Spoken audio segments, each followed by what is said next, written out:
Hello friends, green floor चॅनलवर तुमचे स्वागत आहे। उन्हाळ्यात गुलाबाच्या काळजीबद्दल काही वैयक्तिक टिप्स शेअर करते आहे। व्हिडिओ शेवटपर्यंत नक्की बघा, फार उपयोगी पडेल तुम्हाला या टिप्स। चला तर मग जाणून घेऊया। पिवळी पाने, काळे डाग असलेली पाने, देठाची छाटणी करा, त्यामुळे डायबॅक रोगापासून संरक्षण होते। कापलेल्या टोकावर हळद लावा। हळद फुले तोडून झाल्यावर पण लावा। जर तुमच्याकडे बुरशीनाशक असेल तर चांगले, लावले तरी ते चालेल। पाणी जास्त देणे टाळा। माती कोरडी पडली असेल तरच पाणी द्या। 15 दिवसाच्या अंतराने महिन्यातून 2दा बुरशीनाशकांची फवारणी करा।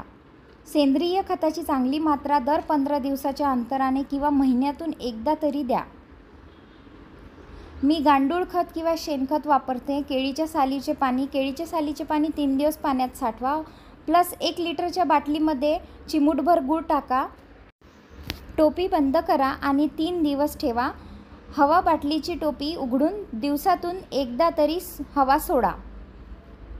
3 दिवसांनी त्या पाण्यात 3 पट पाणी मिसळून पातळ करा, नंतर सर्व फुलांच्या झाडावर घाला। मी कंपोस्ट सोबत 2 बोन मील पावडर देखील घालते। शक्य असल्यास थेट पाऊस टाळा। भरपूर सूर्यप्रकाश आवश्यक आहे। जुनी फुले फुलली की तोडून टाका। थ्रिप्सचा सामान्य हल्ला दिसून येतो, ज्यामुळे पाने कुरडे होतात। मी HPM सुपर सोनाटा वापरते आणि पानांवर फवारणी करते। याने झाडाची वाढ छान होते आणि वनस्पतीची प्रतिकारशक्तीसुद्धा सुधारते आणि ते थ्रिप्स आणि इतर रोगापासून संरक्षण करते। फुलांच्या कड्याचा अकाली मृत्यूसुद्धा त्याने टळतो। व्हिडिओ कसा वाटला नक्की सांगा। प्लीज लाईक अँड चॅनलला सबस्क्राईब करायला विसरू नका। थँक्यू।